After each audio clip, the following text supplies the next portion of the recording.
नमस्कार विद्यार्थी मित्रांनो, अभ्यास अलर्ट या आपल्या यूट्यूब चॅनलवरती आपलं स्वागत आहे. तर बघा विद्यार्थी मित्रांनो, आज आपण पाहणार आहोत 1 जून 2026च्या अत्यंत महत्त्वाच्या चालू घडामोडी.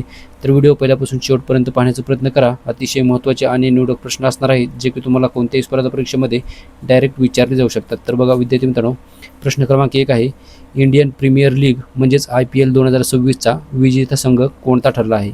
तर बघा याचं उत्तर आहे ऑप्शन नंबर बी म्हणजेच रॉयल चॅलेंजर बँगलोर.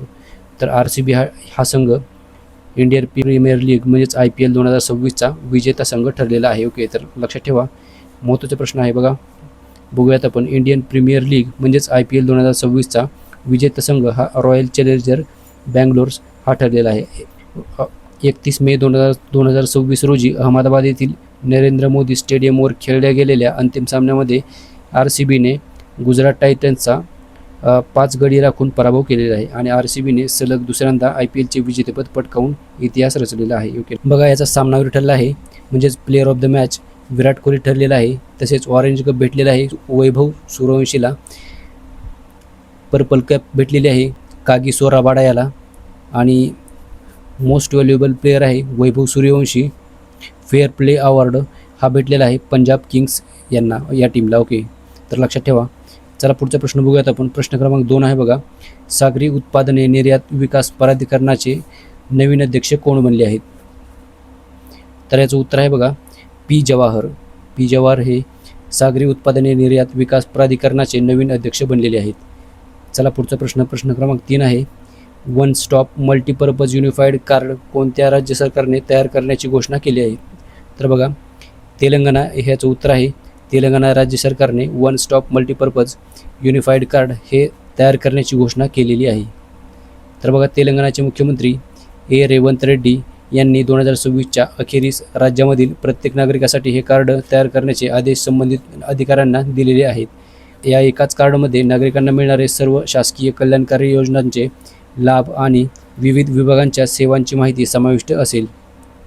तर लक्षात ठेवा. चला पुढचा प्रश्न आहे बघा. प्रश्न क्रमांक 4 आहे, पुण्यश्लोक अहिल्याबाई होळकर यांची जयंती केव्हा साजरी केली गेली? तर 31 मे रोजी ही जयंती साजरी केलेली आहे. ओके, तर लक्षात ठेवा.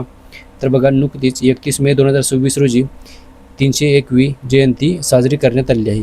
तर पुण्यश्लोक अहिल्याबाई होळकर यांचा जन्म 31 मे 1725 रोजी महाराष्ट्रातील अहमदनगर जिल्ह्यातील म्हणजेच चौंडी या गावामध्ये झाला होता. प्रश्न क्रमांक 5 आहे, आदर्श शहर समृद्ध योजना कोणत्या राज्याने सुरू केली आहे? तर बघा याचं उत्तर आहे छत्तीसगड. म्हणजेच बघा ऑप्शन नंबर ए याचं उत्तर असणार आहे. तर आदर्श शहर समृद्ध योजना ही छत्तीसगड या राज्याने सुरू केलेली आहे. तर बघा राज्यातील मोठ्या शहरांप्रमाणेच लहान नगरपालिका आणि नगरपंचायतींचा संतुलित विकास करणे हा योजनेचा मुख्य हेतू आहे. चला पुढचा प्रश्न आहे बघा. प्रश्न क्रमांक 6 बघूयात आपण. पद्मभूषण पुरस्कार 2026 किती व्यक्तींना नुकतेच प्रदान करण्यात आलेले आहेत? तर बघा याचं उत्तर आहे ऑप्शन नंबर सी म्हणजेच 13 व्यक्तींना. ओके, लक्षात ठेवा. तर नुकतेच पुरस्कार प्रदान करण्यात आलेले आहेत. तर 2026मध्ये पद्मविभूषण 5 व्यक्तींना भेटले आहेत, पद्मभूषण 13 व्यक्तींना, तसेच पद्मश्री 113 व्यक्तींना भेटलेले आहेत. लक्षात ठेवा. चला पुढचा प्रश्न आहे. प्रश्न क्रमांक 7 बघूयात आपण. हिंद केसरी कुस्ती स्पर्धा 2026 कोणत्या शहरामध्ये आयोजित करण्यात आली आहे? याचं उत्तर आहे सातारा. ऑप्शन नंबर बी याचं उत्तर असणार आहे. तर 2026च्या हिंद केसरी कुस्ती स्पर्धा या साताऱ्यामध्ये झाल्या होत्या. आणि बघा 52वी हिंद केसरी कुस्ती स्पर्धा 2026 ही महाराष्ट्रामधील सातारा या शहरामध्ये करण्यात आली होती.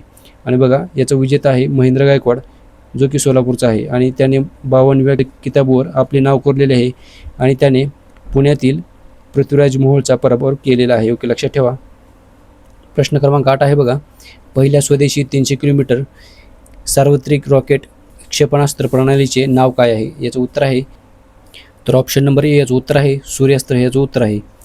तर बघा भारताच्या पहिल्या स्वदेशी 300 किलोमीटर सार्वत्रिक रॉकेट नाव सूर्यास्त्र हे आहे. ओके, तर बघा केंद्रीय संरक्षण मंत्री राजनाथ सिंह यांच्या हस्ते महाराष्ट्रातील शिर्डी येथे या अत्याधुनिक सूर्यास्त्र रॉकेट प्रणालीचे औपचारिक उद्घाटन करण्यात आलेले आहे. आणि बघा हे भारताचे पहिले स्वदेशी आणि multi Calibri long range rocket launcher असून याची निर्मिती पुणे येथील निबे लिमिटेड या खाजगी संरक्षण क्षेत्रामधील कंपनीने इस्रायलच्या एल्बिट सिस्टीम्स तंत्रज्ञानाच्या मदतीने केलेली आहे. ओके, लक्षात ठेवा. चला पुढचा प्रश्न क्रमांक 9 आहे. सावंतवाडी रेल्वे स्टेशनचे नवीन नाव काय ठेवण्यात आले आहे? तर याचं उत्तर आहे बघा, Lokmanya Madhu Dandavate railway terminus. Option number C याचं उत्तर असणार आहे. तर लक्षात ठेवा, महत्त्वाचा प्रश्न आहे बघा विद्यार्थी मित्रांनो. तर चला बघूयात आपण.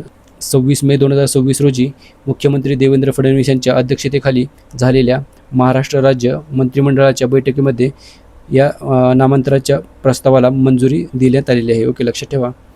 तर बघा, देशाचे माजी रेल्वे मंत्री आणि ज्येष्ठ समाजवादी नेते स्वर्गीय मधु दंडवते यांच्या स्मरणार्थ हे नाव दिले आहे. आणि बघा, मधु दंडवते यांनी देशाचे रेल्वे मंत्री असताना कोकण रेल्वे प्रकल्प प्रत्यक्षामध्ये आणण्यासाठी आणि तो यशस्वी करण्यासाठी अत्यंत महत्त्वपूर्ण व ऐतिहासिक भूमिका बजावलेली होती. तर त्यामुळे त्यांचे नाव या रेल्वे स्टेशनला देण्यात आलेले आहे. तर चला पुढचा प्रश्न आहे बघा, प्रश्न क्रमांक 10 बघूयात आपण.